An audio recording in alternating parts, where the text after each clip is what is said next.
everyone. Long time no see. I have not done a sit-down video in a long time, but today I'm going to be answering some of your questions of how I was able to study abroad and do that for a whole semester during COVID. So I have a list, my outline of things that I'm going to talk about, how I decided on studying abroad in Korea and how I came about studying in Korea. I was interested in other countries such as Japan, but personally for the ones that my school offered, the only one that truly fit me was South Korea, and that was because I knew other students who were going on the trip as well, so that made me feel a little bit more at ease. Another reason was because the other countries that they had offered in Asia, they just required more things that I wasn't able to fulfill. So honestly, just by default, it was South Korea. That is kind of how I went about choosing South Korea. I applied directly through my school for their study abroad program. There was an additional step because yes, my school said that I could go to South Korea, but the school that is connected with my school is Yonsei. I'm repping the shirt today as well. But yeah, so the school is Yonsei, and you also have to apply directly to the institution. So I did that and I got in as well. Yeah, so kind of a weird process, but I had to apply through my school and then also directly to Yonsei. So other things that helped me prep my trip to South Korea included things like applying for my passport, applying for my visa, scholarships and housing, and etc. Prior to my trip, I had already had a passport, so I didn't have to worry about reapplying or renewing for a new one. So I already had that out of the way. I needed to apply for my visa.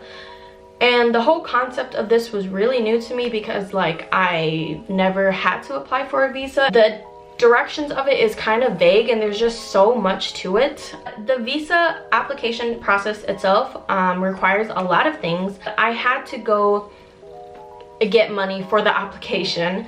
I had to actually fill out the application. I had to attach like my certificate of enrollment. I had to specify where I was going to be living. I'm trying to say that the visa process is a whole long spiel itself, as well as the passport.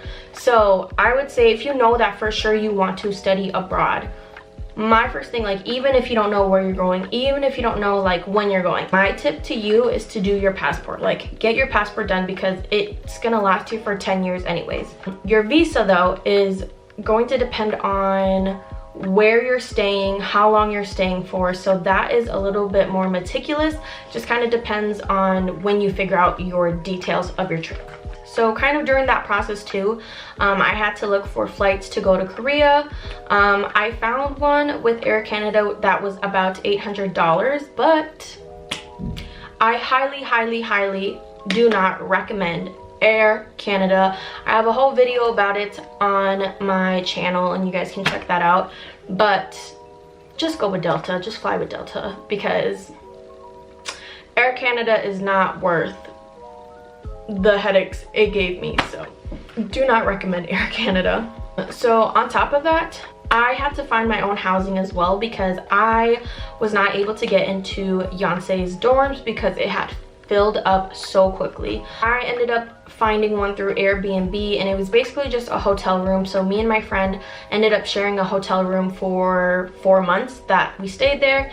It was really small and we were pretty much living out of our suitcases, but we did what we had to do and it ended up working out on our end with just having a place to stay in general, so that was fine.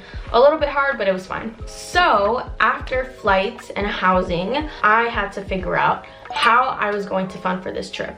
Thankfully, my school already covers a lot of my study abroad trip. And if I was going to be completely honest, it is actually cheaper for students at my school to study abroad than it is to live on campus for room and board. I ended up only applying to 2 scholarships, actually 3. I would first look into your school to see if they offer any specific scholarships that are only applicable to their students, because you will have a much higher chance of getting those. I was able to get about, I think it was like 1,000, maybe 1,500 for my school, just because I met the barriers for the income. After that, I had applied to 2 outside scholarships. I had applied to Freeman, which is a scholarship that is specific to those students who are planning to study abroad in Asia. Unfortunately, I did not get it, so that's okay. The things that the Freeman asked for and the requirements that it had is kind of similar to the things that Gilman asked for as well. The next scholarship that I had applied for was called Gilman. So the Gilman Scholarship is what I applied for, and it basically asked for the same requirements that Freeman did. So a brief overview of what the Gilman Scholarship is meant to be a scholarship that enables American students to gain proficiency in diverse languages and cultures, skills that are critically important to their career and academic development. The program itself can fund up to $5,000 per applicant. The students need to be US students. They need to be federal Pell Grant recipients. And they need to be an undergraduate student studying either at a 2-year institution or at a 4-year institution. For me personally, I was awarded up to $4,500, so that was what I was given. And I would say for the most part that covered the majority of my trip. I could have used a little bit more. I think anybody could say that, you know, like having more money is just better, because then that's just not something that you'll have to, I guess, worry about when you're on your trip. The Gilman Scholarship itself has 2 deadlines every year. So they have a May deadline, and then they also have an October deadline. It's just a matter of when you plan to study abroad. So for me personally, I studied abroad during my fall semester. So when I applied for the Gilman, that was the school year before. So I believe it was my spring semester. So I am pretty sure it was the May deadline that I was applying for. How I found out about the Gilman Scholarship, I actually had heard about it through just like talking through other classmates and friends at my school, just about like how they were able to fund their study abroad trip. And then I also got emails from the study abroad office would send to me. The application process itself is not too bad. So you kind of use this portal that kind of saves your stuff, and where you can go back and to continue your stuff. It consists of the application itself, kind of like your demographics, just basic background information.